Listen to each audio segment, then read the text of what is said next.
News anchor goes on a rant on Newsmax about the lack of white American Girl dolls. Can't make this up. Newsmax host Rob Finnerty had an on-air meltdown over the lack of white American Girl dolls. Here's what he had to say if we have the clip. How long has this been going on with American Girls? I took my 6-year-old to the store in Rockefeller Center, like the American Girl experience. And, you know, typically girls that are into American Girls, they get a doll that looks like them. And you can get an outfit that, you know, so you can match your doll. We were in there, and my daughter's just a cute little 6-year-old white girl. We couldn't find anybody that looked like my daughter. It was the whole place. It was like WokeIfied. Oh my God, oh, the poor white people, they can't find no white dolls. Oh Lord Jesus, what are they gonna do? However, will a young 16-year-old white girl find any representation of herself in America, where literally everything that you see is about the protection of little white girls? When you're playing video games as a kid, Super Mario is rescuing the blonde-haired, blue-eyed princess from the castle. When you watch movies going back to the 1920s and 30s, they're rescuing the blonde-haired, blue-eyed white girl from King Kong on top of the building, tied to train tracks. Every single piece of media, the eternal victim in America is the blonde-haired, blue-eyed white woman. But yet and still, this host seems to think that he is being oppressed and discriminated against, because this is the new white victimization culture that we see happening. You see this often on Tucker Carlson and other forms of white media. When they talk about woke and wokeism, Ron DeSantis in Florida saying this is where woke comes to die, they consider anything that is an attack on white supremacy to be quote unquote woke. In their minds, any attacks on white supremacy are a fundamental attack on America. America and white supremacy are interchangeable to these people, and they see any efforts to diversify or to update or to recognize anybody besides cisgendered, straight white people in this country to be quote unquote woke. I'm gonna bring the panel back in on this, because sometimes you gotta stop and just laugh at people. Pastor Wright, do you think that there's an issue where little white girls are not getting enough attention and not enough representation? Stop picking on that poor man. He's just trying to find something for his baby to look like her. You should sympathize. You know what that struggle is like, doggone it. I'm sorry, I couldn't resist. I have a granddaughter, and it wasn't, when she was born, it was still difficult to find dolls that looked like her. So I understand that it is special for folks that feel like they shouldn't have that problem to have that problem. And I think, quite honestly, the American Girl doll gave me a real good idea. I think we should try. I think, just like folks are having trouble finding the American Girl doll that represents what their children like, we should start having other folks get pulled over in hoodies driving their cars too. Because I feel like if we could, you know, you got to walk a mile in people's shoes. And maybe if folks could understand some of the issues and the problems, there'd be a little bit more sympathy and understanding, and we could really meet somewhere in the middle. So I think that doll situation has given me a good idea. We ought to start stopping white people in hoodies. Yeah, you know, they want all the benefits, but none of the detriments. It's strange how that works all of a sudden. Scott, do you think we should sympathize with this man and his, you know, his plight, and maybe send him some little white dolls so he can feel better about himself? We can empathize with him, because black people have been looking for black dolls and black toys that look like them, and the power of that has been researched and determined over the years, not only in the media, but scientific studies. We can empathize with him, but part of me wants to say, welcome to the struggle. Finally, after 400 years, your whiteness is being challenged by corporate America and the American doll. Well, here's another question, though.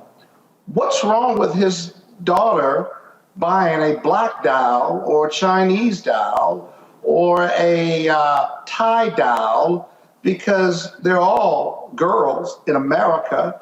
Why isn't he celebrating diversity? And maybe he was there when they were out of white dolls. So why is he on national TV arguing or lamenting the fact that his little white girl couldn't find another little white doll that looks like her, as if buying a black doll was somehow going to be detrimental to her, or maybe it was compared to what he's teaching her at home about her white privilege.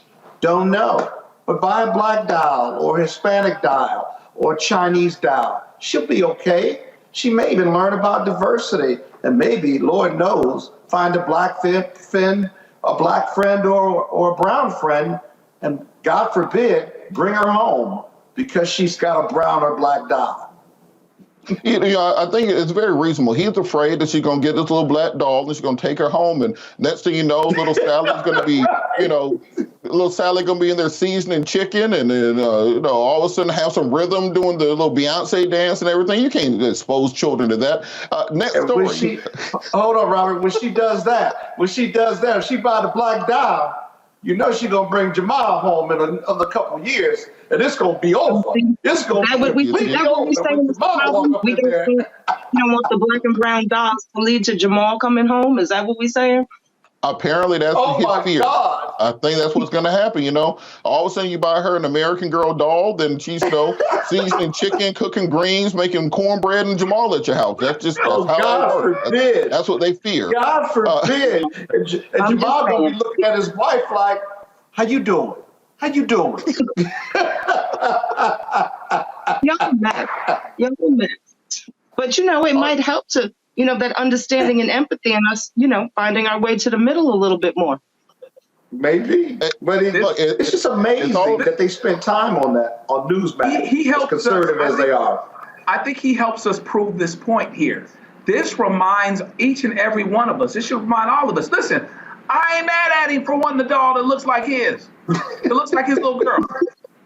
Okay? I ain't mad at him at all. As a matter of fact, now you know how I feel when I'm going and I'm looking for a black baby alive or a black American girl. I know what it is to go to American Girl doll store. We were in Chicago about 10, 12 years ago, and I'm going to tell you right there, it was not overrun with black dolls. It was not. Okay? I looked around in there. I was downtown in the Miracle Mile in Chicago, and I said, it looks like white folks' place in society is still firmly implanted as of right now. Now, I didn't get mad. I didn't go on television about it and yell it out loud, but he helps to prove a point. I'm not mad at him for wanting a doll. His daughter can have a doll that looks like him. A lot of times, the dolls, you get a doll or whatever that looks like you. You put it next to you, so it's like it's really yours. It's like it's really your child. It's like it's really your sister. Those types of things. So in and of itself, I'm not mad at him about that. But now, hopefully, you understand our reality all the time. So when we turn on television and we don't see something that looks like us, when we go in the classroom, come on, somebody, and don't see anybody that looks like us. When we go to work and don't see somebody that looks like us, you feel like you are isolated and you're there yourself. And of course, going back decades, the doll thing that they did, where even the black kids had it ingrained with them that the white doll was the best one. Because that's all they had been buying. That's right. All they could buy. And so they rejected the black doll in the Brown versus Board of Education studies. Even the black kids rejected the black doll that looked like them because they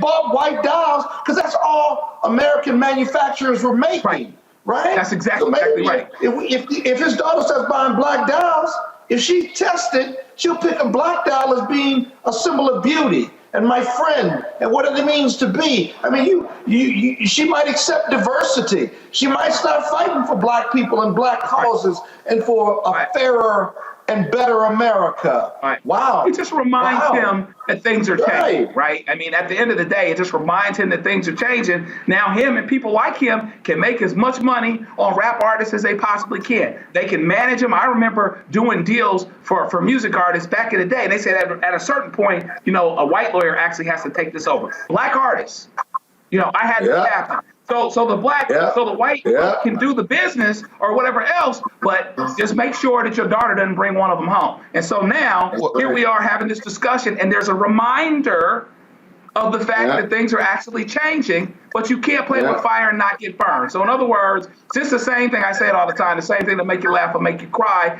Things are changing now, and now your daughter or your people or your wife or your teacher or your colleague, your brother, your sister might have a brush with the unfamiliar and feel a different way about it than you do and not be made insecure about it, and to reach out toward it and for it. And that reminds us of the change and everything that's going on. And now what? Well, look, we're gonna make sure. This isn't just a new thing. When you go back and you look at, Jenny, if you remember the Cabbage Patch doll, how many yellow, black, or brown Cabbage Patch dolls did you see? So this is not a new thing. So his concern, his struggle with this is new to him. But this has been going on for a long, long time now. And I really do feel like things like that, if you can get outside of your own anger with this poor newscaster here, and look at the bigger picture, again, bring us closer, not separate. Well, look, I just think he's worried that she accidentally picked up the Jamaican American Girl doll, and he come home and she got a pot of oxtail going, talking about wagwan. So I'm not mad at it. We got to make sure that we protect this poor white man and his poor white daughter. All right, folks, back to our Roland Martin Unfiltered video in just one moment. When you talk about blackness and what happens in black culture, we're about covering these things that matter to us, speaking to our issues and concerns. This is a genuine people-powered movement. There's a lot of stuff that we're not getting. You get it, and you spread the word. We wish to plead our own cause. Too long have others spoken for us. We cannot tell our own story if we can't pay for it. This is about covering us. Invest in black-owned media. Your dollars matter. We don't have to keep asking them to cover our stuff. So please support us in what we do, folks. We want to hit 2,000 people, $50 this month, raise $100,000. We're behind 100,000, so we want to hit that. Y'all money makes this possible. Checks and money orders go to P.O. Box 57196, Washington, D.C. 20037-0196. The Cash App is $RM Unfiltered. PayPal is R Martin Unfiltered. Venmo is RM Unfiltered. Zelle is Roland at RolandSMartin.com.